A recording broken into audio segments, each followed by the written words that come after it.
Hello everyone, this is Mike History 2. Welcome to Season 2, Episode 4 of What If the Ottomans Were Christian.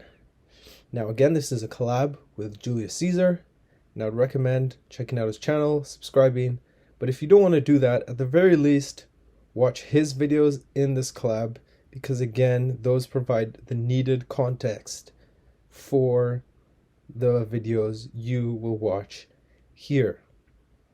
Alright, so last time Julius talked about industrialization and basically the history of Europe throughout most of the 19th century.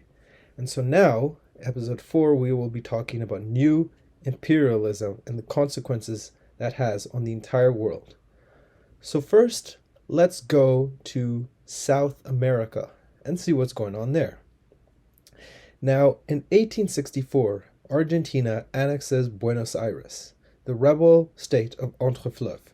Now, if you're wondering about Entre-Fleuves, then again, check out episode 1. That's where we go over a lot of South American history. I don't want to explain all that again. So, Paraguay then supports Buenos Aires, while Grand Riviere joins in. Now, in 1870, Paraguay loses the war, and Argentina takes back Buenos Aires. And between 1875 and 1885, Argentina and Chile colonize up to the southern tip of South America, and by the 1890s, South America is fully under, white control. Now, let's go north to North America. In 1879, the British and the Americans reach the Pacific. And in 1898, the American-Caribbean War breaks out, where the United States invades Cuba, Puerto Rico, and Santo Domingo.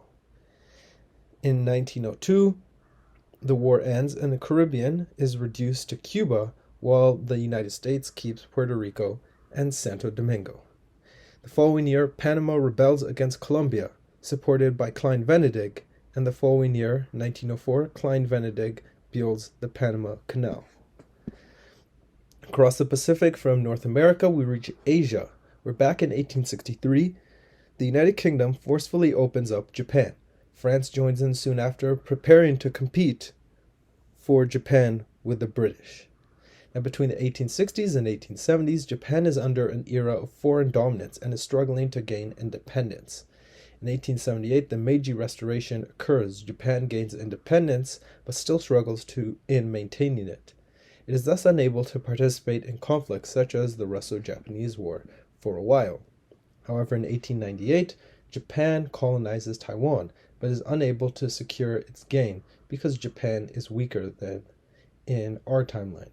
However, the following year, the Boxer Rebellion occurs, but the Eight-Nation Alliance retreats after it's over in 1900, except two countries, Japan and Russia, which keep fighting over China until they eventually agree to split it, with Russia taking Manchuria. Finally, in 1905, Japan annexes Korea. So, moving on from Asia, we go southwest to Africa. In 1872, Egypt begins its first large crusade in half a century, and by 1874 has expanded up to modern-day South Sudan. In 1877, it is expanded up until the Ugandan kingdoms and conquers Somaliland as well. Now, throughout the decade of the 1870s, some Egyptians were not satisfied with the Egyptian government and believed it had actually not gone far enough. Inspired by the heroism and adventure of previous crusaders like Cortes, they create the last true crusader state in Kivu, led by the Knights of the Ark. In 1880, a scramble for Africa begins, leading to multiple European conquests.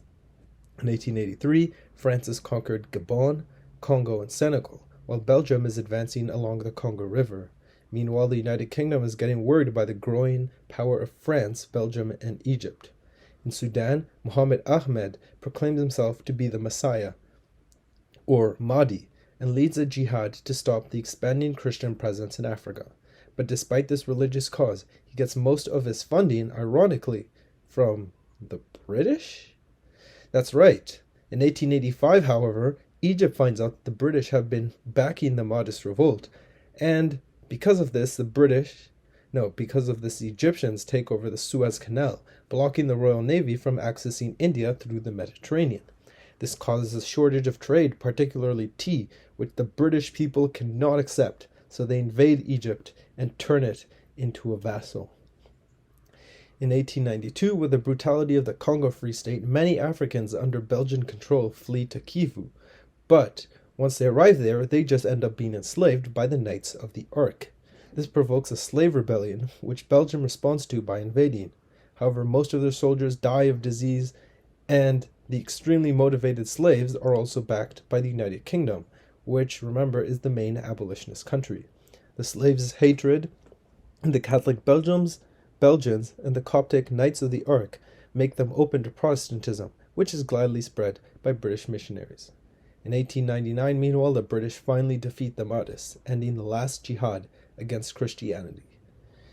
As the 20th century turns around in 1900, all of Africa is under European control except Liberia, Morocco, Ethiopia, Kivu, and Sokoto.